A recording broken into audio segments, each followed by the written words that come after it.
آپ اپنے والد کی وفات کے بعد کیسا محسوس کر رہے ہیں؟ جب ہم والد صاحب جب سے بیمار ہوئے، تقریباً 2 سال سے تقریباً بیمار تھے، جب یہ مرحلہ کبھی آئے گا ان کی وفات کا اور ہماری زندگی میں آئے گا تو شاید ہم اس کو برداشت نہیں کر سکیں گے۔ تو وہ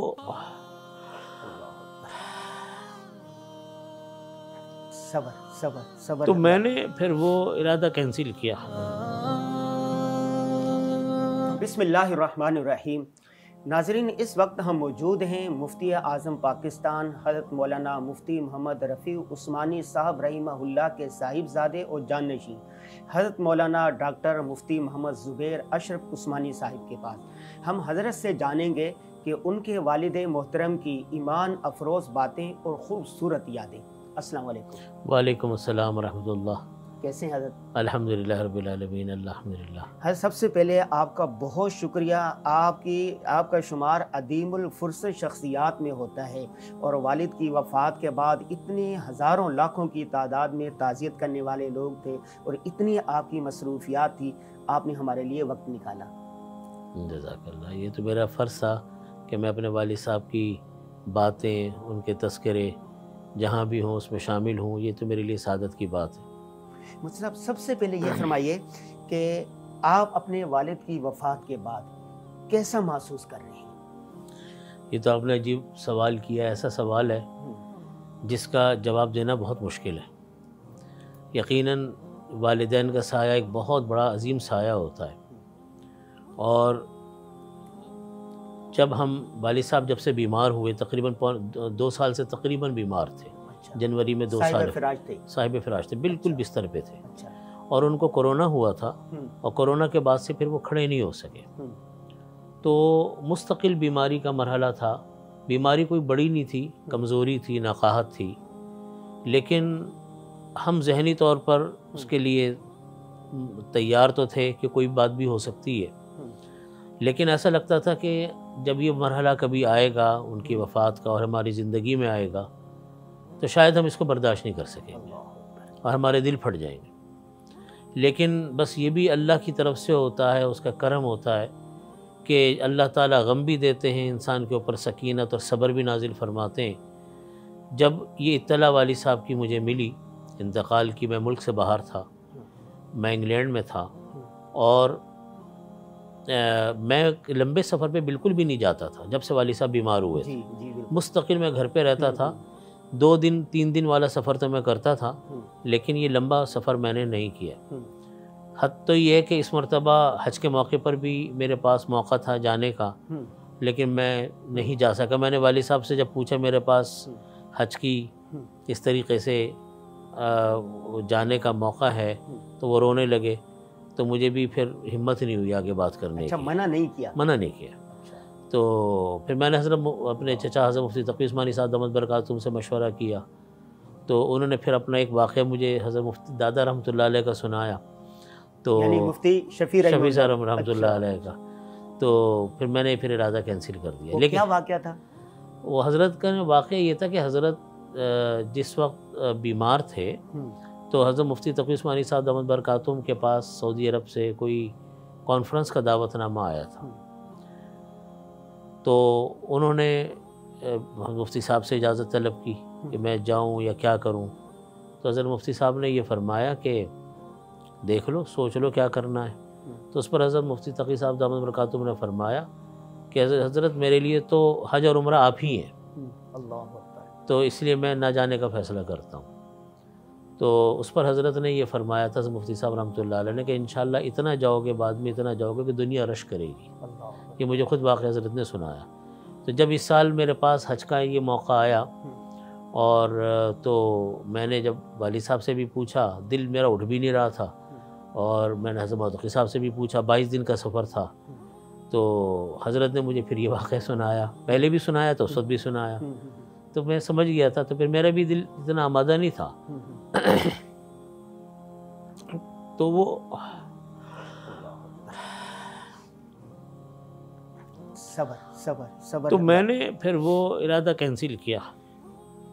اس کے بعد بھی کئی موقع سفر کے آتے رہے، تو وہ پھر میری طبیعت ہوئی نہیں سفر پہ جانے کی، لیکن پتہ نہیں اس مرتبہ کیا بات ہوئی جب یہ میرے پاس یہ پروگرام میرا بنا اس کا سفر پہ جانے کا انگلینڈ کے، تو میں نے والد صاحب سے بھی پوچھا، معتقی صاحب سے بھی پوچھا، سب سے پوچھا، والدہ وغیرہ سے، تو ترتیب میری بن گئی، اور بس پھر میں پیر کے دن گیا تو جمعے کو اطلاع آ گئی۔ اچھا 2-3 دن پہلے گئے تھے؟ 2-3 دن پہلے گیا تھا، اور 2 ہفتے کا میرا ارادہ تھا۔ جب والد صاحب کی طبیعت ٹھیک تھی؟ بہت اچھی تھی، اور وہ ارادہ بھی اس لیے کیا کہ ان کی طبیعت، ان کی رپورٹیں بہت اچھی آ رہی تھی۔ اچھا۔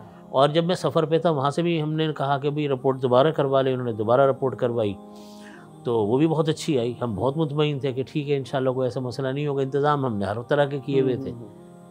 تو بس اللہ کی طرف سے قضاء و قدر کے فیصلے، ہم چلے گئے، جب پیر کو ہم گئے تھے، جمعے کو اطلاع آ گئی، پھر واپس پلٹے۔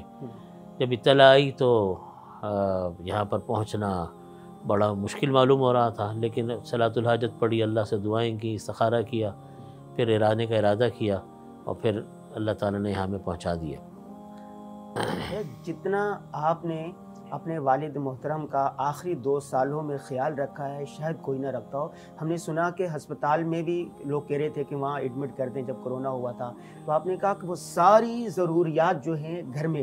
جی ہاں، تو آخری 2 سالوں میں آپ حضرت کے ساتھ رہے باقاعدہ والد صاحب؟ جی بالکل، ہم تو ساتھ ہی رہتے تھے۔ ہوا یہ تھا کہ جب پہلی مرتبہ والد صاحب کو تکلیف ہوئی تو پورا ہاسپٹل، ہم انڈس ہاسپٹل گئے تھے لے کر، وہاں کے تمام ڈاکٹروں نے ہم سے کہا کہ آپ ان کو یہاں رکھیں۔ بس دل میں یہ بات آئی کہ وہاں رکھیں گے تو کس طرح ہوگا۔ اچھا، والد صاحب کا تو معاملہ یہ ہے کہ جو کہ عمر ان کی ماشاءاللہ 86 برس تھی، تو ہمیں یہ تھا کہ وہ کسی سے کھانا نہیں کھا سکتے، خود تو کھانا کھا ہی نہیں سکتے تھے، اور کھانے کا وقت ہوا، کھانے کا وقت ختم ہو گیا، وہ تو اپنی طبیعت کے حساب سے ہوں گے۔ تو طبیعت مشورہ ہم نے حضرت معتقی صاحب دامت برکاتہم سے کرتے رہے۔ مولانا مظہر صاحب ان دنوں میں کرونا سے فارغ ہوئے تھے دامت برکاتہم، ان سے ہم نے مشورہ کیا، انہوں نے کہا بالکل نہیں، ہسپتال میں نہ کریں، میں آپ کی ساری آپ کو بتاؤں گا کہ کیا کیا کرنا ہے۔ پھر انہوں نے، ان کے صاحبزادے مولانا اسماعیل صاحب نے، انہوں نے ہماری بڑی ہی مدد کی، بڑی حوصلہ افزائی کی۔ پھر ہم نے مشورہ یہ کر کے اپنے گھر کے ڈرائنگ روم کے ایک حصے میں جو ہمارے کھانے کا کمرہ تھا، ہم نے اس کو پورا ICU بنایا، اور ہم نے ڈاکٹروں کے مشورے سے وہ تمام سہولیات وہاں جمع کی جو سہولیات ایک ICU میں ہوتی ہیں، اور ڈاکٹروں کو لا کر دکھایا بھی۔ اور ہم نے شروع میں 2 اٹینڈنٹ رکھے تھے، صبح کے اور شام کے۔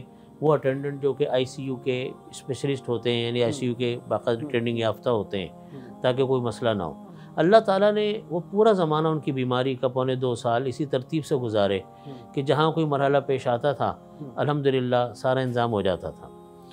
پھر اب بھی بقرعید کے دنوں میں، جن دنوں میں عرض کر رہا ہوں کہ میں حج پہ جانے والا تھا، تو بقرعید کے فوراً بعد والد صاحب کی طبیعت پھر بہت زیادہ خراب ہوئی، اور سینے پہ انفیکشن، اب بڑی بیماری کوئی نہیں تھی لیکن سینے پہ انفیکشن، پیشاب وغیرہ کی چونکہ نالیاں لگی ہوئی تھیں تو وہ طرح طرح کے اس کی وجہ سے مسائل پیش آتے تھے۔ تو اس وقت بھی پھر ڈاکٹروں نے یہ کہا کہ ان کا چونکہ کریٹینائن بڑھ رہا ہے اور یورین نائٹروجن ان کا بہت بڑھ رہا ہے، تو آپ ان کو ہسپتال لے لیں ہم، تاکہ ان کا احتیاطی طور پر ڈائلیسس کر لیں۔ لیکن بہت مشورے کے بعد، دعاؤں کے بعد اس نتیجے پر ہم لوگ پہنچے کہ ہم ہسپتال نہیں لے جاتے، اس میں یہ ڈائلیسس کے ان کے اندر تحمل نہیں ہے، جو سہولیات وہاں ہیں وہ ساری یہاں پر ہیں۔ اور ڈائلیسس کا معاملہ یہ ہوا کہ الحمدللہ ہم نے علاج ہومیوپیتھک بھی شروع کیا ہوا تھا، حکیم کا بھی شروع کیا ہوا تھا، ڈاکٹر کا بھی شروع کیا ہوا تھا۔ تو بعض اوقات یہ آنکھوں دیکھا ہمارا مشاہدہ ہے کہ جس دوا سے ڈاکٹر کے یہاں فائدہ نہیں ہو رہا تھا، جیسے کریٹینائن بڑھ رہا ہے، تو ہمیں حکیم کے اور ہومیوپیتھک دواؤں سے فائدہ ہوا۔ حکیم رفیع الدین صاحب، انہوں نے ہمارا بہت والد صاحب کا علاج کیا۔ ڈاکٹر علوی صاحب یہاں پر شاہ فیصل کالونی میں ہوتے ہیں، ہومیوپیتھک ڈاکٹر ہیں، ان کا ہم یہاں پر علاج کرتے رہے۔ ڈاکٹر عارف صاحب، ڈاکٹر فرخ عمیر صاحب، ان حضرات نے ہمارا بہت زیادہ تعاون کیا، مستقل والد صاحب کو دیکھتے رہے۔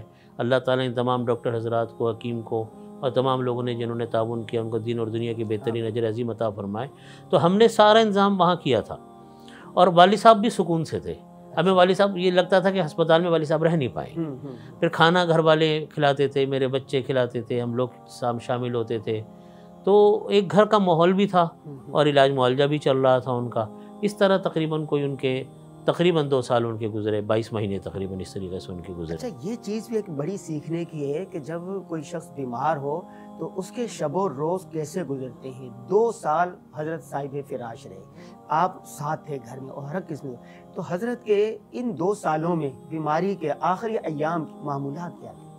اصل میں والد صاحب کا کوئی شیڈول تو کچھ تھا نہیں جب سے بیماری ہوئی انہوں کو، بس اب وہ اپنی مرضی سے سونا، مرضی سے اٹھنا. کبھی ایسا ہوتا تھا کہ 2 دن جاگتے رہتے تھے، اچھا، پھر 2 دن سوتے رہتے تھے. تو معمول تو ان کا کوئی متعین معمول، جیسے وہ معمولات کے پابند تھے، ایک بہت نظم و ضبط کے پابند انسان تھے، وہ بات تو ان کی نہیں تھی کیونکہ بستر پہ تھے. لیکن ایک بات میں نے عجیب ان کے اندر محسوس کی کہ بیماری کا ان کے اوپر کوئی ادنا سا بھی اثر طبیعت پہ نہیں تھا. اچھا، یعنی ایک عجیب سکینت ان کے اوپر تھی. یہ بات میری تاثر نہیں، یہ بات ہمارے چچا حضرت مفتی تقی عثمانی صاحب دامت برکاتہم نے بھی یہ بات فرمائی، گھر والے بھی یہ کہتے تھے. کوئی پریشانی نہیں، کوئی بے چینی نہیں، کوئی ان کو وہ نہیں، بڑے سکون سے رہتے تھے. اور بہت سارے موقع پر میں نے محسوس کیا کہ وہ یعنی کسی اور اس میں ہوتے تھے، عالم میں ہیں یا کسی اور اس میں ہیں، کچھ اس کو میں تعبیر نہیں کر سکتا. یعنی ہم اس کو کہتے تھے، ہم ابی بولتے تھے ان کو، ابی آپ خیریت سے ہیں؟ ابی ہمارا پورا خاندان ان کو ابی بولتا تھا. ابی آپ خیریت سے ہیں؟ تو ایسا لگتا تھا کہ وہ کچھ پڑھ رہے ہیں، یوں دیکھتے رہتے تھے، پھر یوں کرتے، ہاں بیٹا ٹھیک ہوں، میں بھی ٹھیک ہوں، خیریت سے. یعنی ہوش میں ہوتے تھے، پہچانتے تھے. لیکن یہ ہے کہ شروع میں تو ذرا وہ باتیں بھی زیادہ کرتے تھے، لیکن آہستہ آہستہ آہستہ آہستہ اب جب سے ان کی طبیعت خراب ہوئی تو میں دیکھتا تھا کہ ہر وقت پڑھتے رہتے تھے. اچھا. اور میرے سے وہ بات یہ کہتے تھے کہ میں نے کہا بھی آپ کیا پڑھتے ہیں؟ کہہ رہے میں قرآن شریف پڑھتا ہوں. حافظ تھے؟ پکے، بہت اچھا حافظ، بہت اہتمام کرتے تھے اس کا. تو کہنے لگے میں قرآن شریف پڑھتا ہوں. مجھے ایک ساتھی بتا رہے تھے کہ میں والد صاحب کو قرآن شریف حافظ ہیں ہمارے، ان کی خدمت میں رہتے تھے. تو کہنے لگے کہ وہ میں نے ان کو سورہ یاسین سنائی، تو کہیں گے میں رک گیا ایک جگہ کے اوپر کہ دیکھو حضرت اگلی آیت بتاتے ہی نہیں بتاتے. کہنے لگا کہ میں نے حضرت سے پوچھا کہ حضرت اس کی اگلی آیت آپ کو معلوم ہے؟ تو کہیں گے باقاعدہ پڑھ کے آگے تک سنائی انہوں نے. تو مجھے بھی بڑی خوشی ہوئی. میں نے کہا الحمدللہ اس حوالے سے وہ بہت ماشاءاللہ اچھی طرح تھے. 1-2 باتیں ان کی ایسی ہیں جو لوگوں کے سامنے نہیں ہیں، اور وہ میں سمجھتا ہوں کہ وہ بالکل صحیح بات کرتے تھے. وہ یہ کہتے تھے کہ ہر وقت میرے سے کہتے تھے میں سفر پہ جا رہا ہوں. اچھا، سفر پہ جا رہا ہوں. چلو تم بھی چلو گے. آپ سے تو بہت محبت کرتے ہیں، بڑے تعلق ہوتا ہی ہے. اچھا، اب جب سے تقریباً 10-15-20 سال سے جب سے والد صاحب کی بیماری اور ذرا کمزوری کا مرحلہ شروع ہوا تو میں تقریباً ان کے ساتھ ہر سفر میں ہی رہتا تھا. تو میرے سے کہنے لگے چلو بھائی اب سفر پہ جانا ہے. تو میں نے ان سے پوچھا کہ آپ کہاں جاتے ہیں؟ کہیں گے میں عمرے پہ جاتا ہوں. تو میں نے کہا کہ آپ کب گئے تھے؟ کہیں گے بھی کل رات گیا تھا، آج پھر جانا ہے میں نے. عجیب. اور میرا تو قافلہ بڑا ہوتا. ایک دن میرے سے کہیں گے تمہاری گاڑی بہت چھوٹی ہے. اچھا. کہنے لگے تمہاری گاڑی بہت چھوٹی ہے، تم بڑی گاڑی لو، قافلہ بہت بڑا ہو گیا. تو میں نے کہا بھی گاڑی تو چھوٹی درمیانی ہے جیسی ہوتی ہے. کہنے لگے نہیں وہ قافلہ ہمارا بہت بڑا ہو گیا ہے، اب تم اپنی گاڑی بدلو، یہ گاڑی تمہیں بڑی لینی پڑے گی. میں نے کہا آپ کہاں جا رہے ہیں؟ کہنے لگے کہ بس مجھے عمرے پہ جانا ہے. کہنے لگے کہ کل میں حج پہ گیا ہوا تھا. اچھا، شروع میں ہم یہ سمجھے کہ چونکہ بیماری کا ایک اثر ہے اور اس کا اثر بہرحال دماغی کیفیت کے اوپر بھی یہ کہا جاتا ہے، تو شاید یہ مرحلہ ہو. وہ بھی تھا، یہ نہیں کہ نہیں تھا، وہ بھی کبھی کبھی اثر آتا تھا، دماغی طور کے اوپر بھی باتیں متاثر ہوتی تھی. لیکن حج اور عمرے کے سفر کی اتنی کثرت کے ساتھ وہ ہمیں باتیں کرتے تھے اور اس یقین کے ساتھ کہتے تھے کہ میں نے اپنے بزرگوں سے سب سے یہ کہا، میں نے کہا مجھے لگتا ہے یہ روز جاتے ہیں عمرے پہ، کیونکہ جو تکوینیات کے حضرات ہوتے ہیں من اللہ تعالیٰ کی طرف سے ان کے کیا انتظامات ہوتے ہیں، ان کو سفر کی ذرائع سفر کی حاجت نہیں ہوتی. میرے استاذ اور پورے دارالعلوم کے استاد، بلکہ والد صاحب کی بھی استاذ تھے حضرت مولانا شمس الحق صاحب رحمۃ اللہ علیہ. وہ ہمیں اپنے سبق میں واقعہ بتانے لگے کہ میرے سے ایک تکوینیات کے ایک صاحب ملے تھے جن کے اوپر تکوینی امور ان کے سپرد تھے، یعنی میرے استاد سے وہ ملے تھے.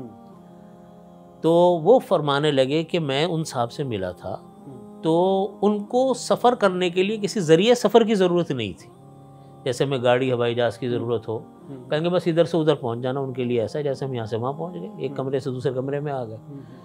تو میرے ذہن میں یہ بات ہے، پتہ نہیں صحیح ہے غلط ہے، اللہ ہی بہتر جانتے ہیں، کہ وہ بے وجہ بات نہیں تھی، کیونکہ پورے اس 2 سال کے عرصے میں 22 مہینے کے عرصے میں یہی بات کہتے تھے کہ آج میں حج پہ گیا، آج میں عمرے پہ گیا.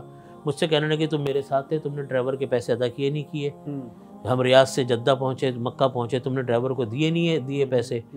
تو میں یہ سمجھتا تھا کہ یہ خواب نہیں ہے بلکہ اللہ تعالیٰ کی طرف سے انتظام ہے۔ بس اوقات ایسا بھی ہوتا ہے کہ جو پہلے حج کیا ہوتا ہے، عمرہ کیا ہوتا ہے، سفر کیا ہوتا ہے، اس کی باتیں ذہن میں آتی رہتی ہیں، یہ بھی ہوتا ہے، ایسا بھی ہوتا ہے۔ لیکن وہ پرانے سفر کی کوئی بات نہیں کرتے۔ اچھا پرانا سفر نہیں کرتے تو وہ موجودہ سفر کی بات کرتے ہیں۔ اب یا تو وہ خواب کے میں چلے جاتے ہوں گے، اور یہ میں نے بہت محسوس کیا کہ وہ جاگ رہے ہیں لیکن وہ کسی اور اس میں ہے، عالم میں ہے۔